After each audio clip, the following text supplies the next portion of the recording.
Howdy, folks. Welcome to the Supernova Society's Ideal Number 5. I'm Brian Wiener. I'm with Lauren Morgan and Holly Hamill, and this is Act with Love and Kindness. So why is this an important ideal for us? I think we were all inspired by the idea from Ram Dass, which is we're all just walking each other home. In the end, we're all returning to source together, and we might as well make the trip pleasant for all of us and treat each other the way we want to be treated, which is really the golden rule, right? The golden rule is do unto others as you'd have them do unto you. I think this is important because we all want to be treated like kindly. And so if we do that to others, then they should be able to do it back to us. If we treat them poorly, then they will treat us poorly. It's kind of a social contract. I'm kind of reminded of this George Carlin quote, which is, have you ever noticed that anybody driving slower than you is an idiot and anybody driving faster than you is a maniac? Well, sometimes we're the idiot and sometimes we're the maniac. And I think it's really important that we, that we understand that we know that we are both people at different times and we treat others that way as well. And I think what that means is we also give this unconditional love to people, right? We just give out love freely. But we also do it with wisdom, where we also understand where it's good to set our own lines, which kind of leads us into the next part. Holly? What is your energetic footprint? We are all electrical beings, and we all change the energy of any space that we occupy. What energetic experience do you want others to associate with you? Do you want to show up as fun-loving and kind, or do you want to show up as grumpy, moody, frustrated? We get to choose how we show up each and every day in each and every situation. What legacy do you want to leave behind in the wake of your life?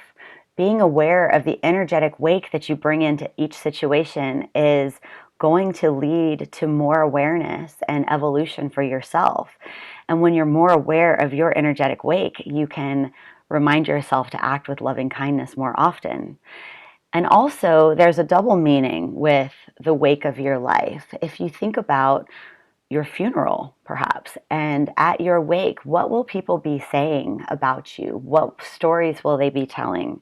What memories will they have of you? How will you show up, and what will be the quality of your integrity and the energy that you impress on others? How will you make other people feel? The choice is up to you. Yeah, Holly, Brian, the things that you're saying on this slide are really striking to me, especially this Ram Dass quote that we started off with, which is we're all walking each other home.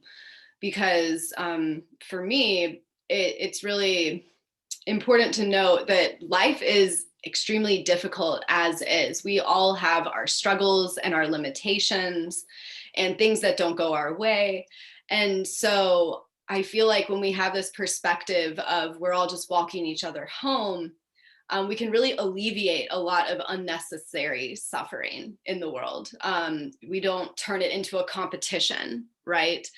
We don't trip each other before the finish line so that we can get ahead and they can fall behind. We actually walk each other home. We have a pleasant conversation with each other as we're coming home. It changes the entire demeanor of what life is.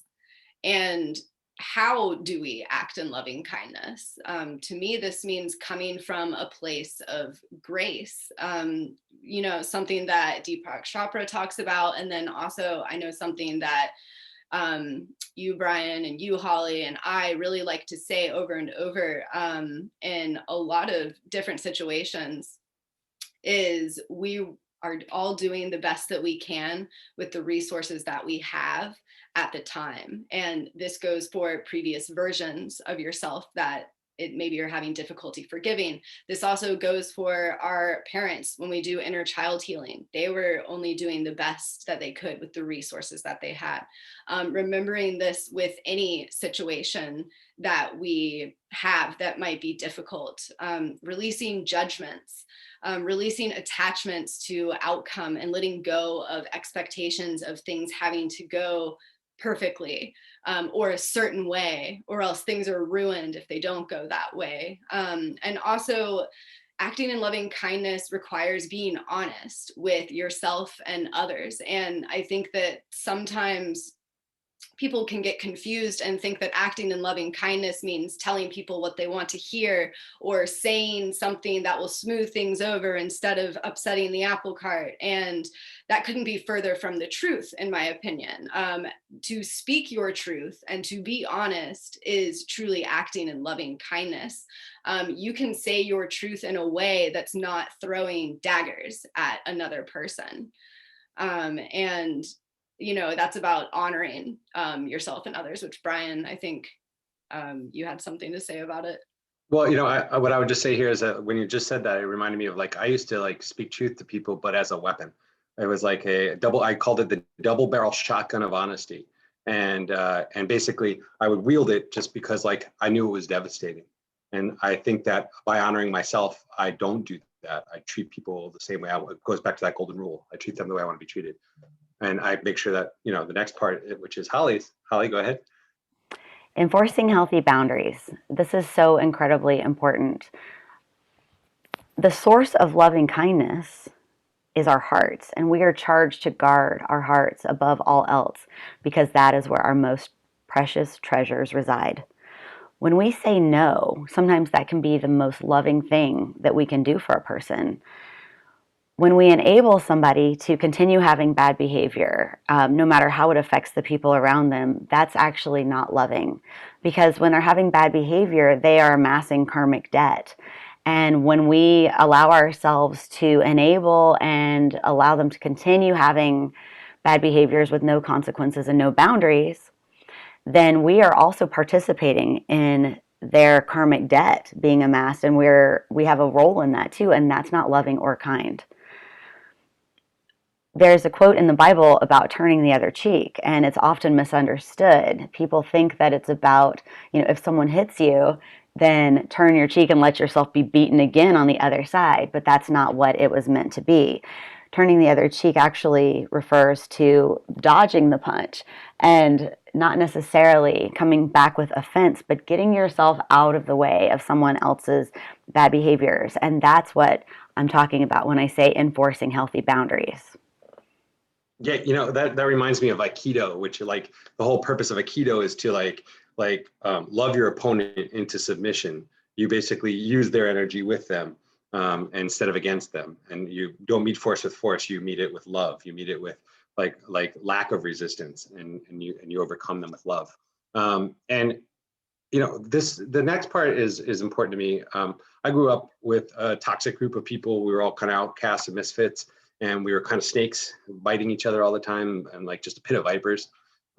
And we did that as a way to like toughen each other up so that other people couldn't hurt us because we'd all been hurt so bad in different ways, right? But I decided that I was going to change that. I was going to just start telling people I loved them. It's like, because that's what I was really doing in the other way by trying to toughen them up. I didn't want other people to hurt them, so I hurt them. It's like your big brother, right? Sort of thing. And I didn't want to be that way anymore. So I started sharing more love and more open and honest, genuine feeling. And I find that like as a person who runs companies, that when I share appreciation for one of my employees, that's as powerful as giving them money. But I also, obviously want to take care of them as well. But like people often are more motivated by appreciation than they are by money or by other factors. So people really love to hear that you appreciate them, that you appreciate their existence. How often have you just gotten like a call or a text or a message just saying, I'm happier in my life, and it made your day? I know that's happened to me. And it really like I try to send them once a week to somebody just saying like, I love you. Thanks for being there. You're awesome. And like, it's powerful. And in that kind of leads to the next one, which is commit a small selfless act. This is one of the best ways. Just do something for the sake of doing it for other people, not because you get anything in return. You get joy in return. And honestly, there's not much better than joy. And it leads me to this last quote by Maya Angelou. And this really sums up everything that we've been talking about here. I've learned that people will forget what you said. People will forget what you did, but people will never forget how you made them feel. My wish for you is that you continue to be who you are, to astonish a mean world with your acts of kindness. Thank you, Maya Angelou, for that quote. Thank you, everybody, for your time. Can I jump in with one last? Absolutely. So we as a personal growth society in Supernova, we really want you to have this take-home message with act in loving kindness. Always work to operate from a place of love, acceptance, and compassion. What we put out into the world matters. Give for no other reason than the joy that it brings, with no expectation for reciprocation or return. Loving others helps us love ourselves. Thank you. Thank you. Thank you. Thank you, everybody, for your time. Bye. See you next week.